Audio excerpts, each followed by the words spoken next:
My name's Chris Mackay. I'm from Christchurch, New Zealand. I've been living in Australia for the last 7 years. I'm 42 years old. I do recruitment, so public sector recruitment predominantly within IT.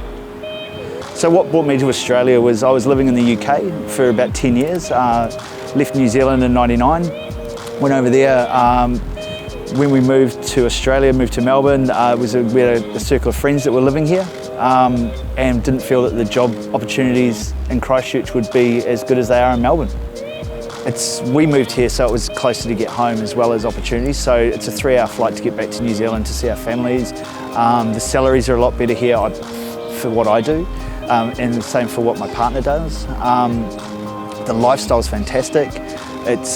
Melbourne's an awesome place to live. There's always something happening. I mean, to me, it's the best of both worlds. I follow a lot of the New Zealand news while I'm in Australia, and a lot of the comments are about, opportunities not being there for people, if they fall on hard times, if they're not working, if they have situations in their personal circumstances, there's not a lot of support there. There's people that have lived here for 15, 20 years that have never had the opportunity to become Australians because of a law that was changed in 2001. In New Zealand, you can go and become an Australian, move there and become a citizen within 6 months, but you don't have the same opportunities here.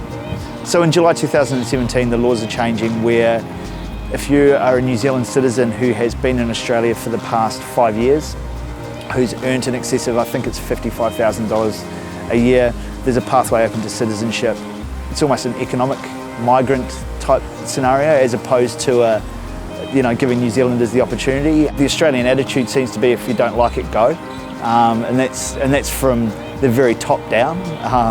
There are no opportunities for us to become citizens if you don't have a degree or a certain occupation. I'm a very proud Kiwi. I think I can contribute to Australian lifestyle without being an Aussie or barracking for Australia. I think if you're paying your taxes and you're a citizen, you should have a pathway to be able to vote at least. I'll support Australia when they play England in rugby because I really don't like the English rugby team. When it comes to cricket, depends on who's playing. But if New Zealand's playing in anything, I'm always going to support New Zealand.